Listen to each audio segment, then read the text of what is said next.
Welcome to BBVN online classes, and today I am taking the next chapter, that is coordination compounds. And you all know about the inorganic compounds, but you don't know that inorganic compounds are of three types. Means in inorganic chemistry there are, you all know about the salts, but there are three types of salts. Those are simple salts, double salts and coordination compounds. It means coordination compounds are inorganic compounds. ये आपको पता होना चाहिए कि ये inorganic compounds होते हैं.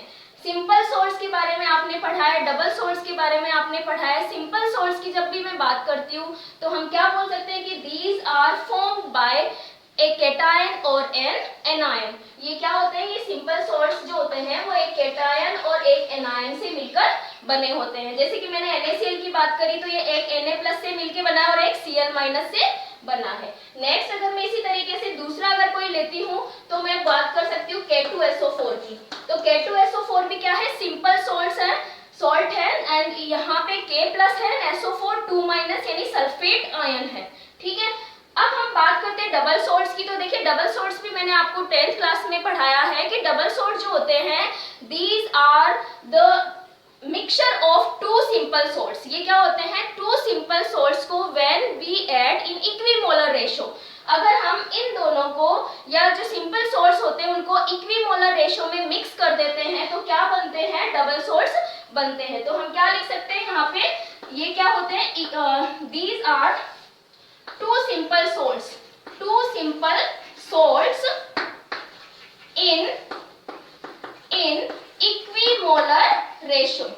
ठीक है, ये क्या होते हैं, इक्विमोलर रेशो में होते हैं. लेकिन कोऑर्डिनेशन कॉम्प्लेक्स की अगर हम बात करते हैं तो कोऑर्डिनेशन कॉम्प्लेक्स में भी क्या होते हैं, सिंपल सॉल्ट्स ही होते हैं, but they may be in equimolar ratio और मे नॉट बी, यानी कि ये इक्विमोलर रेशो में हो भी सकते हैं और नहीं भी हो सकते हैं. ठीक है. नेक्स्ट हम इन्हीं के दोनों में डिफरेंस की बात करते हैं. तो नेक्स्ट मैं लेती हूँ स्टेबिलिटी. तो इस स्टेबिलिटी की देखिए मैं एग्जांपल बता देती हूँ. सबसे पहले यहाँ पर आपको डबल सोल्ट का जो आपने बहुत पढ़ा है और वो है potash alum. K2SO4 dot Al2SO4 का होल थ्राइस डॉट 6H2O. ठीक है, 24H2O. तो ये क्या है, पोटाश एलम है, दैट इज फिटकरी.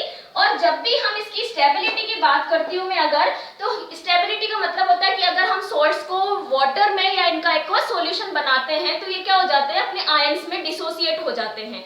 ठीक है. जैसे NaCl को हम एक्वा सॉल्यूशन बनाते हैं या सोडियम क्लोराइड को हम पानी में डिसॉल्व करते हैं तो ये Na+ और Cl- में डिसोसिएट हो जाते हैं. लाइकवाइज जो डबल सॉल्ट्स होते हैं इनको भी अगर हम वाटर में डिसॉल्व करते हैं तो यहाँ से देखिए अगर मैं इसे वाटर में डिसॉल्व करूंगी तो हमें दो तो मिलेंगे, यहाँ से दो हमें मिलेंगे पोटेशियम आयन. एक हमें मिलता है, एक नहीं 1 और 3 4 हमें मिलते हैं सल्फेट आयंस एंड 2 हमें मिलते हैं एल्यूमिनियम आयंस. ओके. तो देखिए पोटाश एलम को वाटर में डिसॉल्व करने से 2 पोटेशियम मिलते हैं, 4 सल्फेट्स मिलते हैं एंड 2 एल्यूमिनियम आयन मिलता है. It means these are unstable. ये क्या होते हैं, दीज आर डबल सॉल्ट्स क्या होते हैं, these are unstable in aqueous medium but stable in solid state. ये सॉलिड स्टेट में तो क्या होते हैं, स्टेबल होते हैं, बट एक्वस मीडियम में ये आयंस में डिसोसिएट हो जाते हैं. और यही बात नेक्स्ट जो है ये आ जाएगी यहाँ पे, dissociation in aqueous medium, they will dissociate. ये क्या हो जाएंगे, डिसोसिएट होंगे. ठीक है.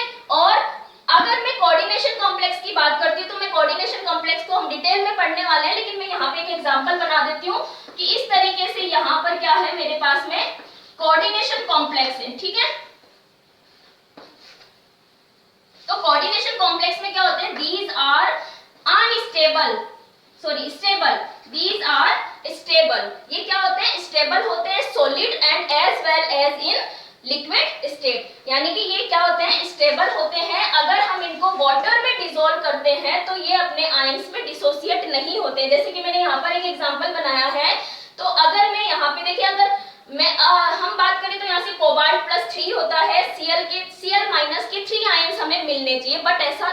होता है।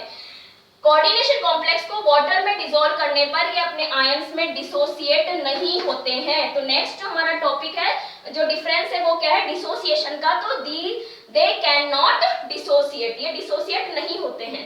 ठीक है, अब नेचर की अगर मैं बात करती हूँ तो देखिए कि ये आयनिक है या नॉन आयनिक है। तो देखिए नेचर में क्या होता है, डबल सोर्स, देखिए आयंस हमें प्रोवाइड कर रहे हैं, तो दीज आर आयनिक। यहाँ पे मैंने एग्जांपल बता ही दिया है कि ये आयनिक है। बट कोऑर्डिनेशन कॉम्प्लेक्स की बात करूंगी तो ये कैसे होते हैं, नॉन आयनिक, ये अपने आयंस में डिसोसिएट नहीं होते हैं।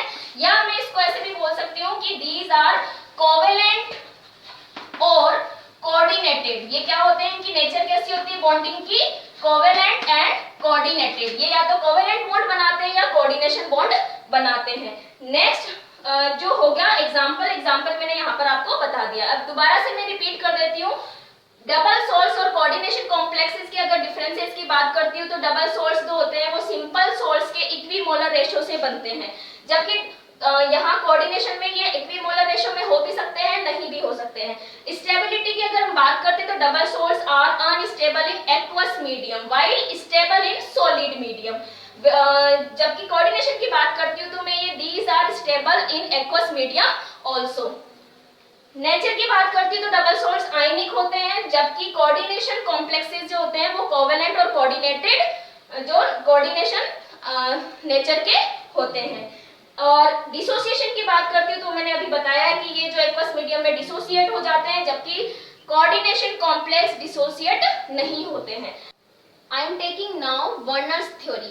वर्नर थ्योरी से ही कोऑर्डिनेशन कंपाउंड्स की डिस्कवरी हुई कि वर्नर ने अपना एक एक्सपेरिमेंट किया जिसके बेसिस पर ये कोऑर्डिनेशन कॉम्प्लेक्सेस डिस्कवर हुए और उनको हम स्टडी करते हैं। तो वर्नर ने एक एक्सपेरिमेंट किया, उसने इस तरीके से 4 कंपाउंड्स लिए और ये 4 कंपाउंड्स में कोबाल्ट था, क्लोराइड थे और वाटर मॉलिक्यूल्स थे।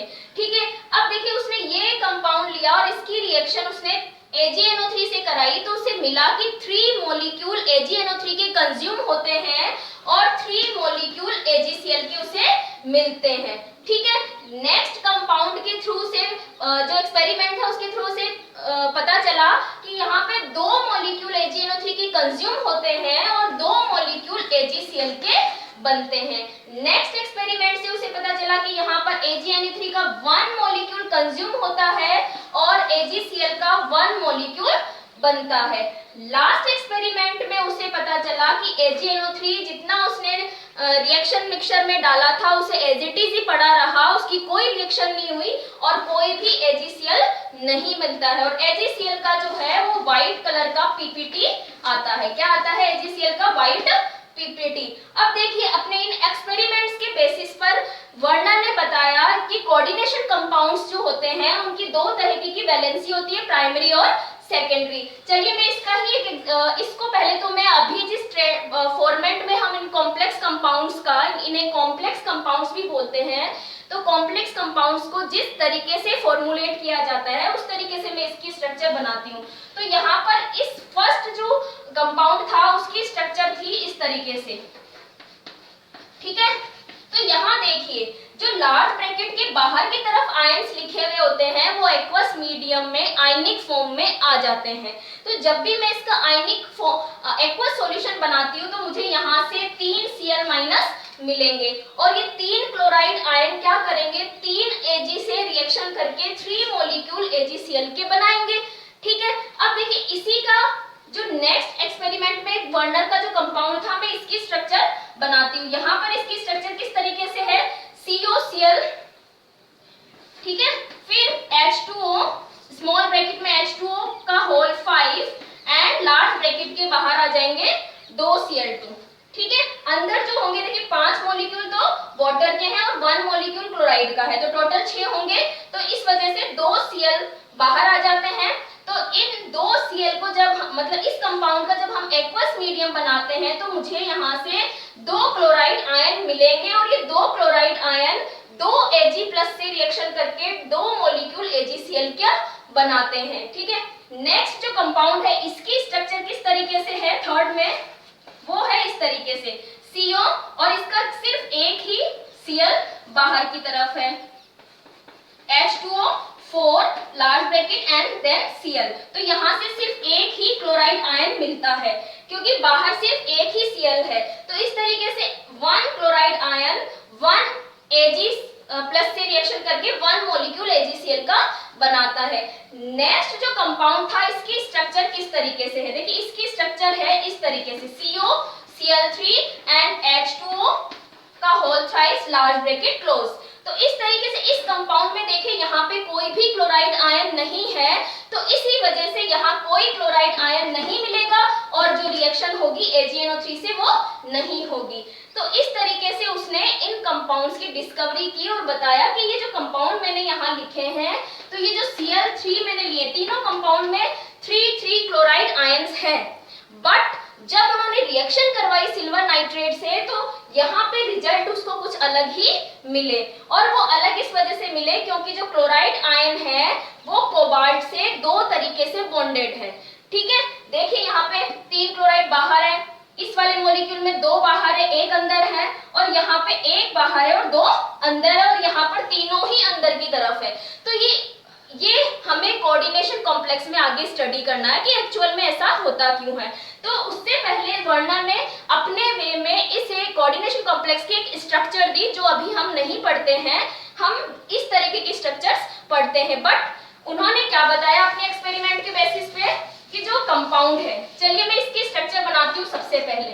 तो यहाँ पर क्या होता है, मेटल को उसने बीच में रखा और जो क्लोराइड्स हैं, क्लोराइड्स को 3 क्लोराइड यहाँ उसने इस तरीके से ऐड कर दिए, वाटर के 3 मॉलिक्यूल्स हैं उसने इस तरीके से ऐड कर दिए, और उसने कहा कि जो सेंटर मेटल होती है उसकी 2 तरह की वैलेंसी होती है, primary and secondary. Primary valency तो क्या होती है +3, कोबाल्ट +3 यानी कि पॉजिटिव में होती है, और आपको पता है कि पॉजिटिव जो होगा वो नेगेटिव से सेटिस्फाइड होता है। तो यहाँ पर क्या है, 3 क्लोराइड आयंस हैं और क्लोराइड आयंस क्या करेंगे, कोबाल्ट के +3 को सेटिस्फाइड कर देते हैं। तो इस तरीके से प्राइमरी वैलेंसी को उसने क्या करा, डॉटेड लाइन से शो किया। डॉटेड लाइन से उसने किसको शो करा, प्राइमरी वैलेंसी को। ओके, और साथ में उसने क्या कहा कि जो सेकेंडरी वैलेंसी होती है वो पॉजिटिव, नेगेटिव या न्यूट्रल किसी से भी सेटिस्फाइड हो सकती है, और कोबाल्ट की सेकेंडरी वैलेंसी 6 होती है। ठीक है, अब देखिए कोबाल्ट की सेकेंडरी वैलेंसी को अंदर की तरफ लिखा जाता है, तो 3 and 3 6। तो देखिए मैंने सबके साथ में सॉलिड लाइन बनाई है। ओके, तो वर्नर ने भी इस तरीके से बताया कि प्राइमरी वैलेंसी तो एनायन से सेटिस्फाइड होती है और इसे इस तरीके से लाइन से शो करेंगे, और जो सेकेंडरी वैलेंसी होती है उसको सॉलिड लाइन से शो करेंगे।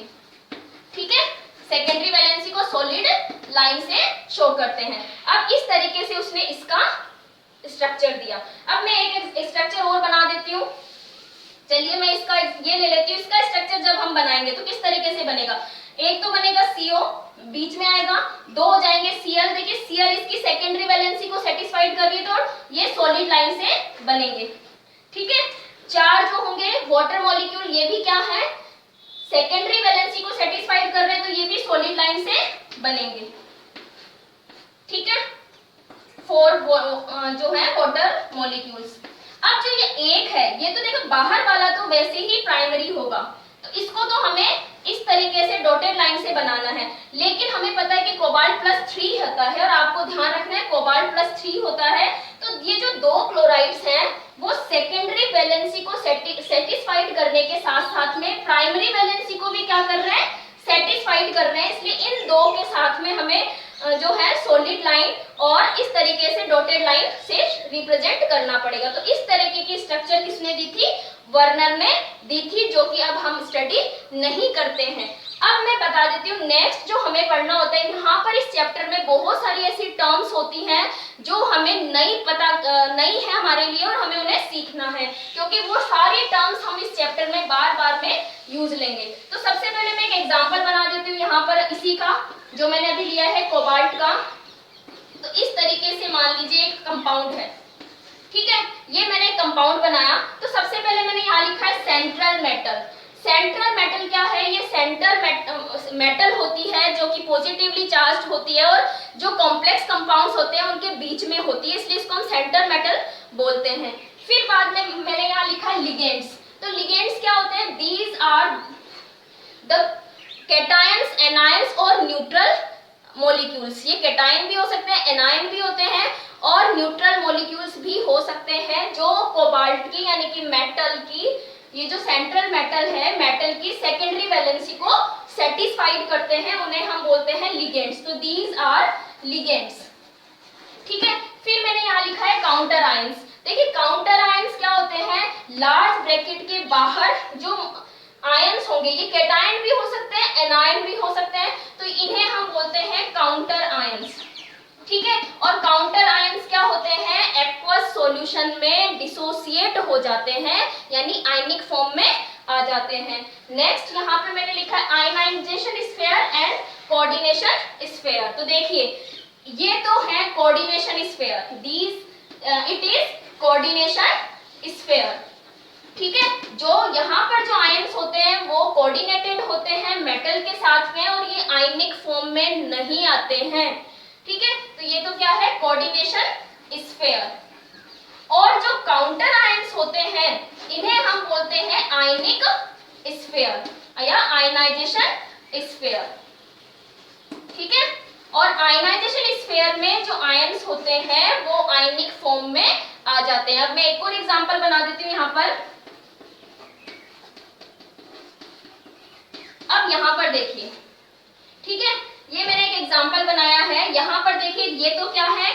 आयनिक स्फीयर, आयनाइजेशन स्फीयर।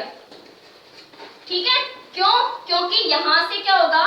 यहाँ से हमें 4K+ आयंस मिलेंगे और इन्हें हम काउंटर आयंस भी बोलते हैं। इन्हें क्या बोलते हैं? Counter ions. तो देखिए काउंटर आयंस पॉजिटिव भी हो सकते हैं, काउंटर आयंस नेगेटिव भी हो सकते हैं। और ये क्या है हमारे लिए? Coordination sphere. ये क्या है? Coordination sphere. ये क्या है? यहाँ लार्ज ब्रैकेट के अंदर जो मेटल होती है उसे हम बोलते हैं सेंट्रल मेटल। जो लार्ज ब्रैकेट में मेटल होती है उसे हम क्या बोलते हैं? Central metal. और सेंट्रल मेटल से जो जुड़े हुए रहते हैं लार्ज ब्रैकेट में उन्हें हम बोलते हैं लिगेंड्स। ठीक है, अब नेक्स्ट वीडियो में हम बात करेंगे लिगेंड्स की। Thank you.